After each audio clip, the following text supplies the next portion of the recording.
भिवंडी के आदिल नजीर spinal cord injury से मुतासिर होने के बावजूद साल 2017 में वर्ल्ड आर्चरी पैरा चैंपियनशिप में क्वालिफाई करके अपनी काबिलियत को दुनिया के सामने पेश किया।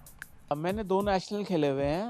2016 में मुझे गोल्ड मेडल मिला, 2017 में मुझे गोल्ड मेडल मिला। वहाँ पे फिर ट्रायल हुआ और मैं वर्ल्ड चैम्पियनशिप के लिए सिलेक्ट हुआ, जो चाइना में था 2017 में, बीजिंग में। तो वहाँ पे मैंने इंडिया को फर्स्ट टाइम रिप्रेजेंट किया था।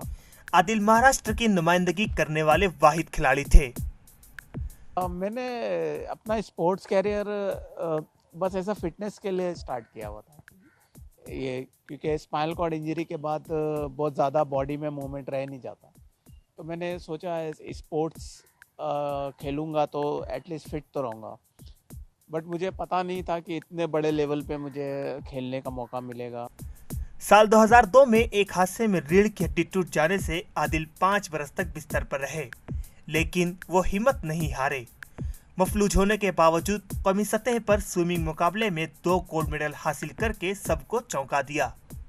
मेरे 2 रिकॉर्ड्स है जो वर्ल्ड में किसी ने अटेम्प्ट नहीं किया हुआ है। एक 300 किलोमीटर बाइक राइड का है और सेकेंड रिकॉर्ड मेरा ये है 6016 किलोमीटर मैंने कार ड्राइव किया है, जो 2016 के एडिशन में लिम्का बुक में रजिस्टर हुआ है। ये भी किसी ने वर्ल्ड में भी मेरे लेवल में किसी ने अटेम्प्ट नहीं किया हुआ है। रवां बरस नीदरलैंड में होने वाले पैरा वर्ल्ड आर्चरी चैंपियनशिप के लिए आदिल मश्क में मसरूफ हैं। उनकी देरीना ख्वाहिश है कि ओलंपिक के लिए वो भारत की नुमाइंदगी करें और तलाई तमगा जीतकर मुल्क का नाम रोशन करें। मुंबई से दानिश आजमी की खुसूसी रिपोर्ट।